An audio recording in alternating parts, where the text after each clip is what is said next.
Hola, ¿qué tal? Yo soy Edgar Medina y me da un gusto tenerte en este segundo Foro Internacional de Normas ISO, el ADN de las normas ISO en Latinoamérica. Ahora nos toca ver el tema con David García de México, que nos va a hablar acerca del proceso de contratación en la norma ISO 37000. Adelante, David. Hola, muy buenos días, compañeros. Un gusto estar aquí en esta tercera jornada de este segundo foro internacional. Y ahora para hablar de una norma que es bastante interesante, pero a su vez es bastante compleja, la norma ISO 37000 en su versión 2016. Fíjense, como breve antecedente, a pesar de que ya tiene 3 años esta norma, el número de empresas certificadas ha sido muy baja. Entre otras porque todavía no ha sido un requerimiento para hacer una relación de negocios o en otras que yo he visto, que yo he auditado, no han entendido apropiadamente las bases de lo que es esta norma internacional. Básicamente aquí lo que estamos hablando es realmente un cambio en la cultura organizacional y una complejidad superior al momento de implementar este sistema de gestión. Aquí ya estás hablando, entre otras cosas, por ejemplo, en una norma ISO 9001 pones una política y lo único que tienes que hacer es tenerla disponible a tus partes interesadas. Aquí ya estás hablando en la norma ISO 37000 de que esa política tú tienes que trabajar con tus partes interesadas en difundirla, en que la entiendan y a establecer compromisos para la prevención de soborno.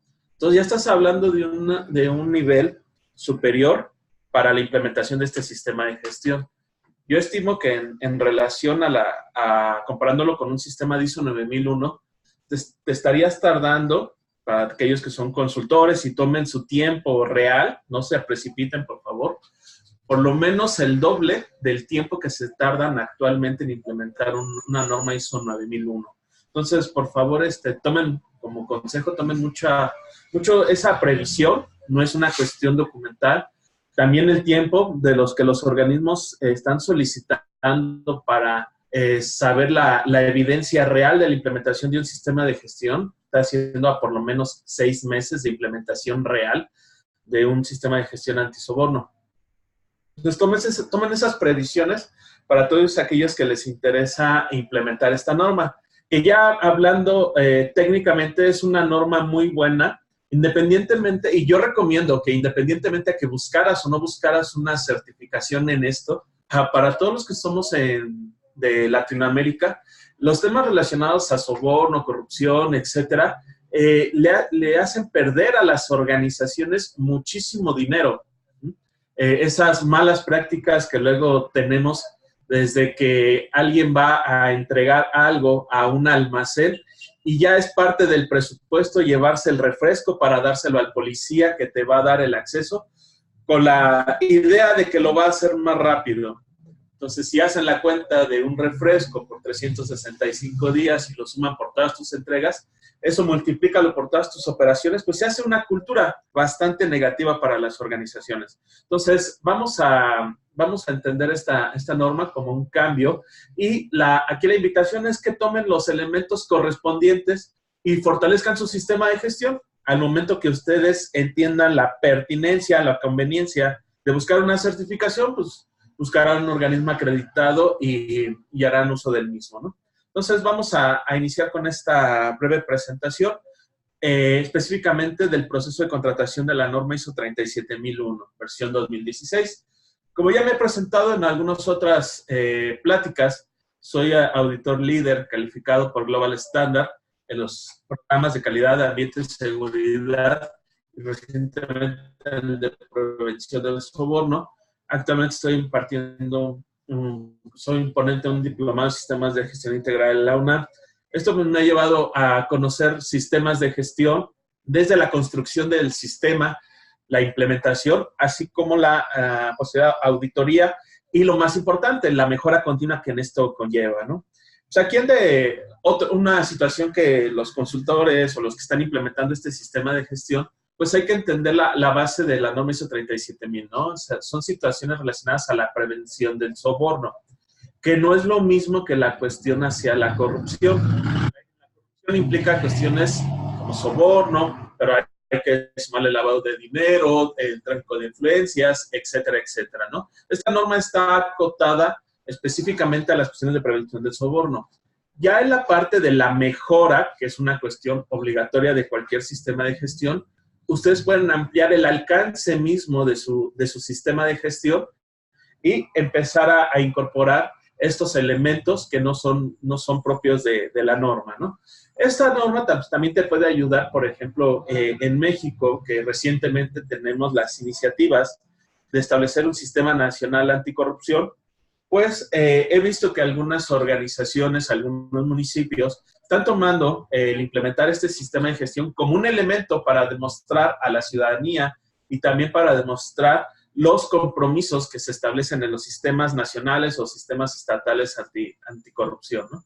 Entonces, el objetivo de esta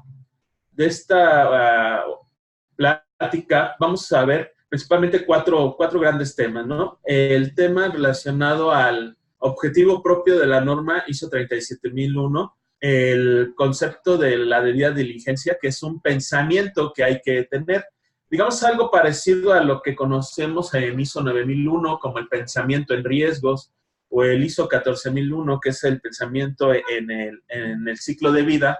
Aquí estamos hablando en este concepto de la debida diligencia. Aquí lo vamos a platicar un poquito. Otro de los temas que vamos a abordar es el proceso de contratación de todo el personal que están directamente relacionados con la organización, y particularmente el último tema es el proceso de contratación del personal que está expuesto a un riesgo de soborno. Entonces, después de esta introducción, pues vamos a iniciar, ¿no? Entonces, el propósito de la norma ISO 37001, como ya lo hemos visto y se los platiqué, está relacionado a la prevención del soborno. Y esta norma puede ser aplicable a organizaciones del sector público-privado o algunas que no tengan fines de lucro. O sea, es una norma que no está dirigida a un sector en específico. Esta norma también es para parte de la organización. Aquí hay que entender que el soborno es una práctica, como lo podemos ver en esta diapositiva, donde habla sobre la oferta, promesa, entrega, aceptación o solicitud de una ventaja indebida de cualquier valor, que puede ser de naturaleza financiera o no financiera.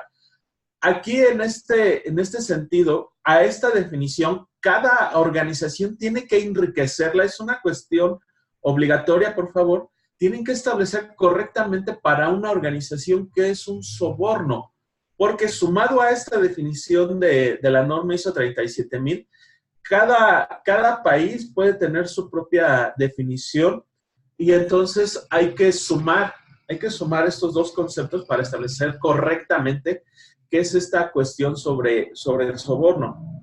Muchas veces caemos en situaciones de que la base de este sistema de gestión a veces no lo podemos entender porque no tenemos definido correctamente qué es un soborno.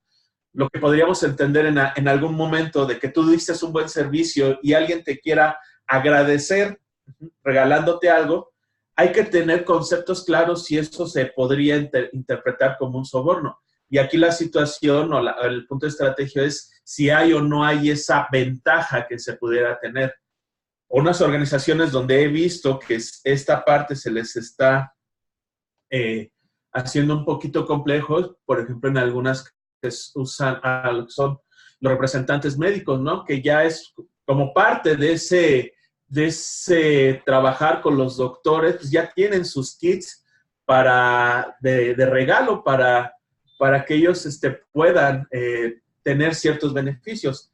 Aquí la parte que tendrán que defender si implementan un sistema de gestión es si hay o no hay un influyentismo por dar ese regalo, si se influye en la capacidad del doctor para recomendar una u otra marca, ¿no? Entonces, aquí lo primero que cada organización tiene que definir es esa base a que consideramos un soborno. Me ha tocado así organizaciones que son extremadamente radicales y a veces no te aceptan cuando vas a hacer una auditoría, es algo muy, muy común que hacemos los auditores. llevas una pluma de la empresa con la que tú estás auditando y se la regalas, ¿no? Es una cuestión muy normal y algunas organizaciones dicen, ¿sabes qué? No te puedo ni aceptar ni una pluma. Entonces, son distintos puntos de vista. Es importante que cada organización defina para ellos cómo van a abordar o cuál es la parte del soborno, siempre y cuando puedan defender que no hay esa promesa o ese beneficio indebido en marcos legales o en marcos éticos de la propia organización. Bien. Aquí otra situación que pues, se les recomienda pues, es que vean desde su propia misión, visión, valores, que realmente estén fundamentados estos conceptos éticos de su propia organización. Otro de los puntos que tenemos que ver en esta parte del propósito de la norma es que el soborno puede ser de una parte interesada hacia ti o viceversa, de ti hacia otra parte interesada. También sumado a esto, dentro de las propias organizaciones hay ciertas prácticas que podrían entenderse como un soborno. Entonces, estamos hablando entonces en tres relaciones en este alcance de esta norma, ¿no? Entonces, hay que entender que son las prácticas que son de nosotros hacia alguna parte interesada, alguna autoridad, algún cliente, ¿no? Para agilizar, como luego mencionamos aquí en México, o de un proveedor hacia nosotros, una parte interesada hacia nosotros, para darle cierta preferencia en algunos sentidos, o internamente sobre los mismos procesos que en algunas organizaciones se tienen para asignar determinado instructor o asignar determinado auditor, etcétera, donde pudieran darse ese sentido que se le da una ventaja a cierto colaborador a través de un regalo o demás. Hay que gerenciar esos elementos, ¿no? Entonces, son tres vertientes las que son en el alcance de esta norma ISO 37001. Como podemos, aquí volviendo a recordar que pues, estamos expuestos aquí en América Latina a ciertos indicadores a nivel internacional donde no somos los que tenemos las mejores prácticas. Pues muy bien. Continuando con nuestra definición de soborno, pues ya vimos que esta situación donde puede haber esa ventaja. Y aquí nos dice que eso puede ser una cuestión financiera o no financiera. Pues esto nos lleva a que las organizaciones, como lo pide un elemento de la norma, van a tener que hacer un análisis sobre los riesgos de sobornos, sobre las actividades propias de cada proceso y de ahí identificar cuáles son las personas que por su vida laboral cotidiana estás expuesta a un riesgo de soborno, ¿no? ¿Quiénes son ellos? Pues los que de alguna u otra manera tienen una interacción directa con autoridades, los que tienen una interacción directa con clientes, con proveedores, o en algunas situaciones hasta con la propia comunidad, con la cual a veces nos da ciertos favores. Hay que entender esa situación, si no se puede entender como hay una violación a una ley o estás tomando una ventaja que no deberías estar tomando, ¿no? Entonces, este es el punto que nos abarca esta definición del soborno. Y como yo les comentaba, hay un concepto que es de mucha importancia en esta norma, porque siempre les vamos a decir cuando los auditores veamos algún control, veamos alguna acción, siempre te preguntaremos, oye, ¿hiciste la debida diligencia al respecto? Y que hay que tomar esto como tal, ¿no? No es un término tan jurídico como se podría entender, como está en la diapositiva, es un proceso para evaluar con mayor detalle la naturaleza y alcance del riesgo de soborno. Entonces, aquí nos estamos refiriendo, hablando en términos, ahorita como estamos hablando del tema de contratación, hay que ver primeramente la persona o el puesto que está disponible o está vacante, ¿no? En esos sentidos. Tenemos que preguntarnos, ¿las responsabilidades o autoridades de esta persona tienen una relación directa con con alguna parte interesada, un cliente, un proveedor, la comunidad o con algún funcionario público? Si la respuesta es sí, entonces hay que preguntarnos, por la naturaleza de las actividades, ¿existe la posibilidad de que haya ese influyentismo, una práctica de soborno? Y entonces, si la respuesta es sí, aunque sea mínimo esa percepción de que pudiera o no darse esa situación, entonces esa persona está expuesta al soborno. Ya la identificamos. Ahora hay que ver o hay que analizar en los términos con la técnica que ustedes tengan. No hay una técnica definida, pues tendrás que evaluar ese riesgo de soborno. Una vez que evalúes ese riesgo de soborno, pues definirás si es alto, medio, bajo.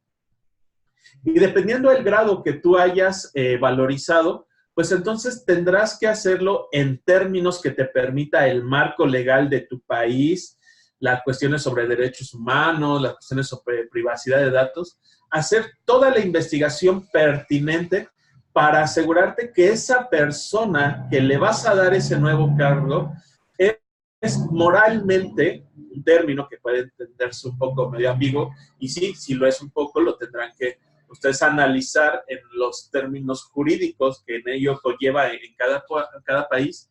Tú tendrás que determinar si esa persona está libre de algún conflicto o si en dado momento que pudiera tenerlo, tiene la suficiente solvencia moral para poder actuar de la mejor manera. Entonces, ese tipo de investigaciones pues te pueden llevar a validar las referencias que te esté dando sobre dónde trabajó. En algunas organizaciones, dependiendo del grado de riesgo de soborno, es hacer investigaciones sobre dónde vive la persona, si el nivel de calidad de vida que está llevando es correspondiente a los ingresos que ha ido teniendo, o entre otras situaciones que el marco legal te lo permita, ¿no? En algunas organizaciones, por ejemplo, aquí en México, se pide la parte sobre tus antecedentes no penales. Hoy en día esa situación acá en México es hasta cuestionable. Estás estableciendo una cuestión y hay diversas contrariedades en algunos estados para podértelo dar o no darte esa constancia, ¿no? Entonces, en términos jurídicos de derechos humanos, que te lo permita tu marco legal del país, del estado donde estés implementando el sistema de gestión, tendrás que hacer toda la investigación pertinente, como voy a decir, para asegurarte que esa persona sea moralmente solvente para poder actuar ante un riesgo, una amenaza de soborno. Ese es el concepto de la debida diligencia. Ahora, aplicado a lo que es nuestro tema, el proceso de contratación es un elemento que, de hecho, es la única norma que yo conozco hasta el momento donde te piden requisitos sobre cómo te vas a hacer llegar de las personas. Ustedes conocen la norma ISO 9001, 14000, 45000. La norma no te hace ninguna referencia a cómo te haces de las personas. Eso te lo deja a ti. Eso te lo deja a ti. Tú sabes qué tan engorroso vas a hacer tu proceso de selección, contratamiento. Hay organizaciones que no tienen un proceso de contratamiento. La norma no te lo pide, no se genera ningún hallazgo, ¿no? Pero aquí en la norma, la ISO 37000, sí te pide un proceso de contratación. Y se sacará, y entonces ahí ya nos estamos metiendo a algo íntimo de la organización. Entonces ahí sí ya nos estamos metiendo en cómo tú te estás haciendo del recurso humano. Y entonces, este requerimiento está dividido en dos puntos. Uno, como se entiende, el proceso de contratación.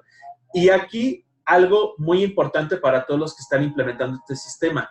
Esto aplica para todas las personas que actualmente estén trabajando con la organización, desde la alta dirección hasta la persona que es de vigilancia. Todas ellas son parte de este proceso de contratación, aunque ya estén trabajando. A esto le hay que sumar a las nuevas personas que en su momento se vayan incorporando a nuestra organización. Entonces, este proceso de contratación que nos pide está subdividido en 4 elementos, ¿no? Que son las condiciones propias de la contratación, los accesos al sistema de gestión antisoborno, los procedimientos para tomar medidas disciplinarias y que haya un protocolo para que el personal no sufra de estas represalias. Entonces vamos a abordar el primero, ¿no? Las condiciones de contratación. Entonces aquí aplica en ese elemento que te vincula laboralmente con las organizaciones. Entonces ahí estás hablando de un contrato colectivo de trabajo, de un contrato individual, de un contrato de prestación de servicios, e inclusive hasta aquí llega a ampliarse hasta el personal que en dado momento llega a trabajar por honorarios en una organización. Por ejemplo, es muy común que varias casas certificadoras tengan pocos o ningún auditor directamente en la planta. Ajá, entonces, o sea, de planta, perdón. ¿Y qué es lo que hacen? Pues cuando hay una auditoría confirmada, ven un catálogo de auditores que no son trabajadores directos, y entonces le dicen, mira, ya te asigné esta auditoría, y por ese día de trabajo, pues solo prestan sus servicios profesionales. Se tiene que trabajan por honorarios. Si hay esa situación, debe de haber un elemento de vinculación laboral donde obliguen a todos esos trabajadores temporales de planta que trabajan por honorarios o demás, que se van a alinear al cumplimiento de la política antisoborno y de todas las directrices y acciones y obligaciones de tu sistema de gestión antisoborno. Ajá. Esto debe de quedar extremadamente claro. Y así tiene que ser. O sea, tienen que estar estas situaciones documentadas, por favor. Porque luego, cuando nos topamos que en los contratos de trabajo y demás, en este tipo de auditorías, se llevan a que tienen que cumplir, en el contrato laboral, único que dice que tienen que cumplir con el reglamento interno de trabajo, pues se vuelve algo subjetivo. Entonces aquí hay que tenerlo bien documentado que legalmente y formalmente tenemos todos los que trabajamos para una empresa que implementa un sistema de gestión antisoborno, tiene que cumplir con esta política y con los lineamientos del propio sistema de gestión.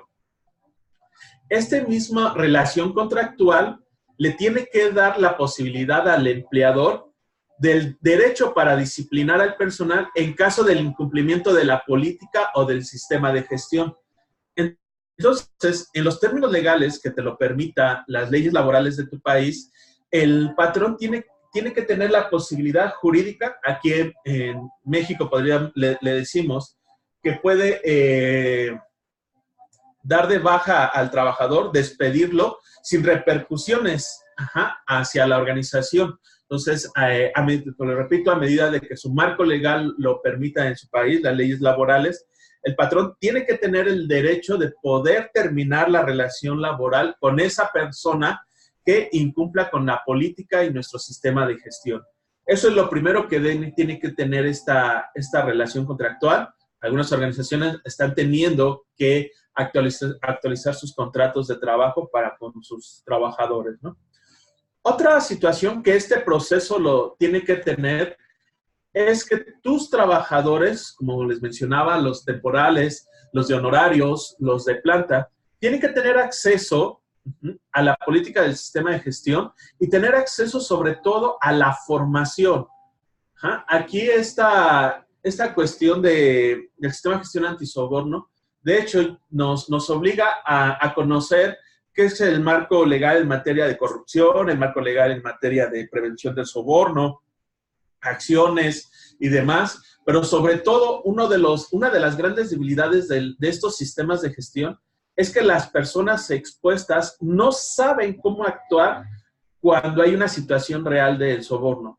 Y eso no es algo que se aprenda en una plática. Eso es algo que los profesionales que se dedican a estas cuestiones de prevención de corrupción o demás, tienen métodos en las cuales te llevan a cierto estrés, o sea, esos son cursos o demás, en donde ya te hacen sentir la situación real y ya sabes cómo tienes que actuar ante una situación de soborno.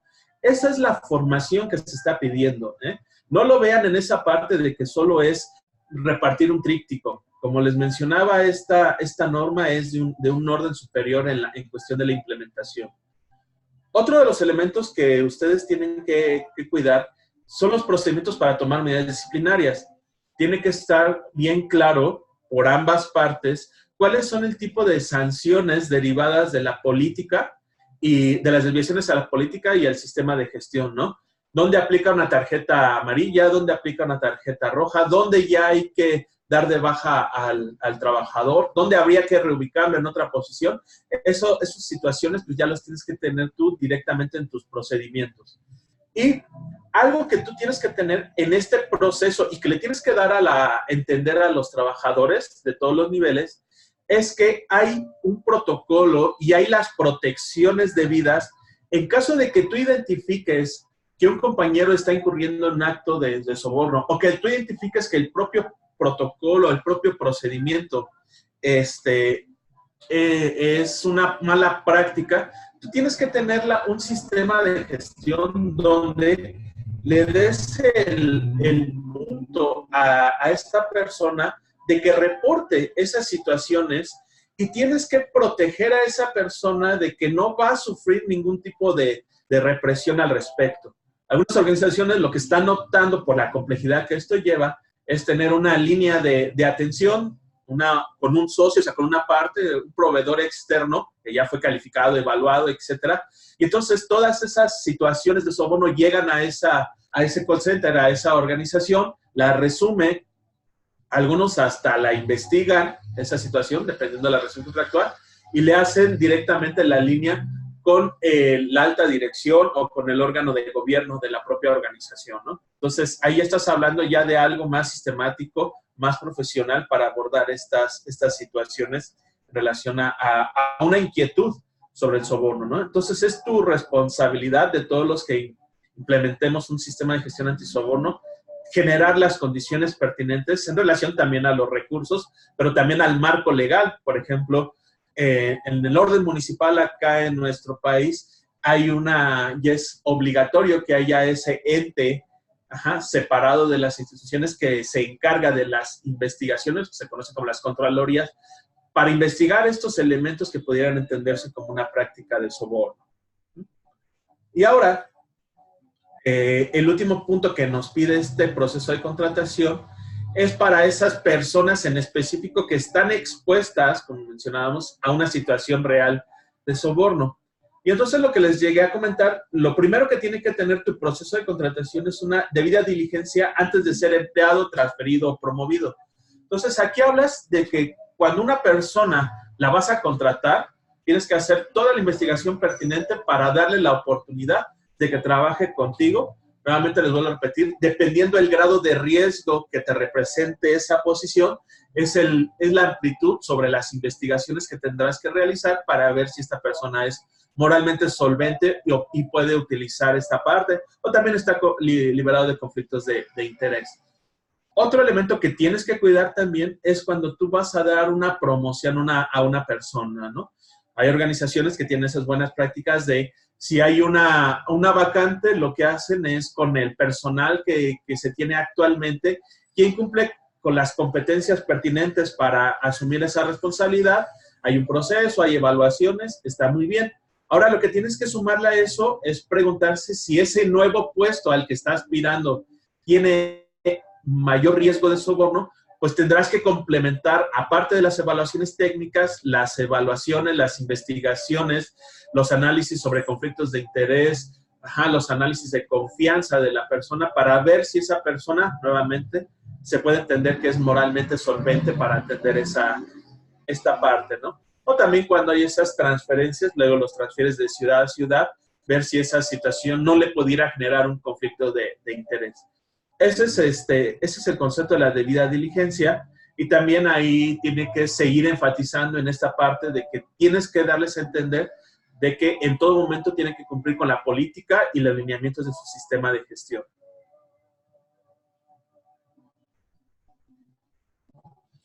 Perdón. Otro de los puntos que tienes que cuidar mucho en estos sistemas de gestión es que vas a ver esta parte sobre los bonos e incentivos. Y sobre todo, por ejemplo, en organizaciones donde la comisión sea una cuestión en relación a las ventas. Por ejemplo, mencionabas tú, muchos de los vendedores tienen un salario mínimo o algunos ni tienen salario, y entonces su parte de sus ingresos dependen de las ventas que ellos realicen, ¿no? Entonces, tú tienes que tener, y cómo maneja ahí, una revisión continua para garantizar la prevención del soborno. O sea, tienes que justificar jurídicamente, técnicamente, que estas partes de las comisiones esta persona no va a dar un soborno a un potencial comprador para que te prefiera a ti. Todo eso porque tú estás presionado por ganar esa famosa comisión. O algunos grandes empresas que tienen gerentes o directores de planta o demás que con tal de ganar una licitación están muy tentados a una práctica de soborno. Tú tienes que garantizar de que no se está generando esa situación que va orillando, o sea, digamos esa parte de que las condiciones, el ambiente te va orillando a generar esta cuestión del soborno, es una cuestión que tienes que tener.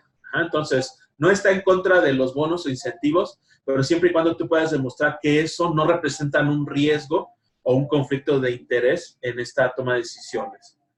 Otro de los elementos que tienes que tener en cuenta son los procedimientos a tomar para tomar medidas disciplinarias. Entonces, donde existan violaciones a la política del sistema de gestión, a estas personas les tienes que generar estos lineamientos de cómo van a ser disciplinados en caso que incurran en una violación a la política o al sistema de gestión. Y finalmente, a los que se entienden que son parte del órgano de gobierno, la alta dirección, el personal expuesto a soborno y también los que se conocen como la función del cumplimiento de soborno, esas 4 figuras tienen que tener una declaración actualizada, documentada, donde se están comprometiendo a cumplir con estos lineamientos de la prevención del soborno, ¿no? Esta se tiene que ir actualizando periódicamente en relación a los conflictos de interés que puedan surgirse en relación a la cotidianidad, en relación a los trabajos, a los nuevos clientes, a los cambios en el contexto. También será un elemento de entrada para ir actualizando estas declaraciones de la alta dirección, nuevamente la alta dirección, órgano de gobierno, del personal expuesto al soborno. Y una buena práctica sería también que esto se ampliara también al personal que trabaja como parte de la función de cumplimiento antisoborno, ¿no? Entonces, este proceso de nuestro sistema de gestión, pues nos está llevando al punto de realizar la debida diligencia sobre las personas. Tenemos que tener funciones propuestas sobre el riesgo de soborno y puedes tomar medidas. Estas son unas medidas que tú puedes tomar en relación a discutir la política antisoborno de la organización con los candidatos, la entrevista. O sea, que esta sea una parte desde que tú das o tienes el primer contacto con el entrevistado, con esa persona que le vas a dar o ese candidato, pues tú desde ese momento decirle que es una organización que trabaja con estas cuestiones de soborno, que se va a hacer una investigación pertinente y eso te puede ir ayudando a ir descartando a alguna persona que más adelante te pueda poner en un conflicto. Otro elemento es tomar medidas razonables para verificar que las calificaciones de los candidatos son precisas, ¿no? Entonces aquí, como decía, en el marco legal pertinente, pues tienes que ver que vas a cumplir con las mejores prácticas. Otro de los puntos que quisiera platicar con ustedes, es el último, y eso les puede ayudar a fortalecer este sistema de gestión, es identificar conflictos de interés y establecer las declaraciones de la alta dirección, órgano de gobierno y personal expuesto en relación al grado de riesgo.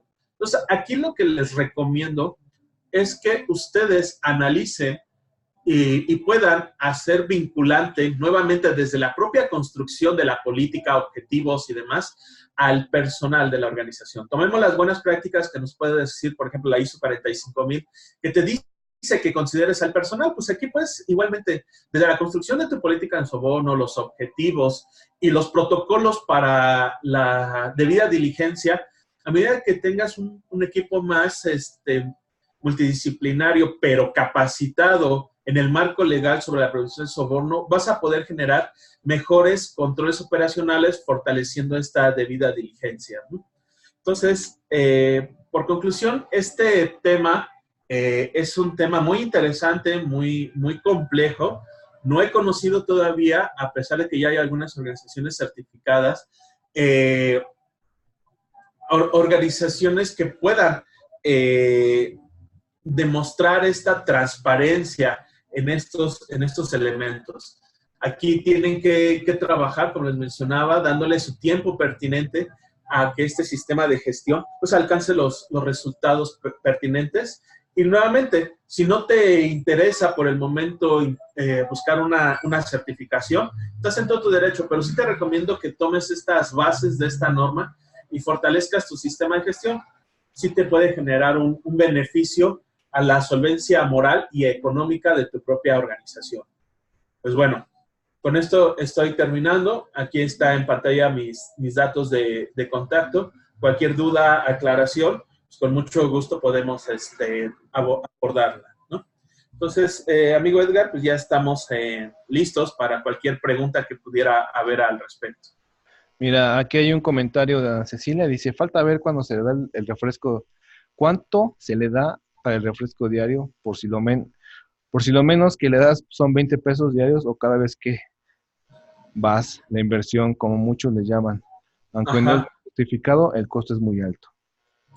Sí, fíjate que sí es muy triste a veces en esta cuestión cuando yo audito ISO 9001 y se ve esa cuestión de riesgos y ahora lo que se conoce como la provisión de los recursos que tiene que dar la alta dirección.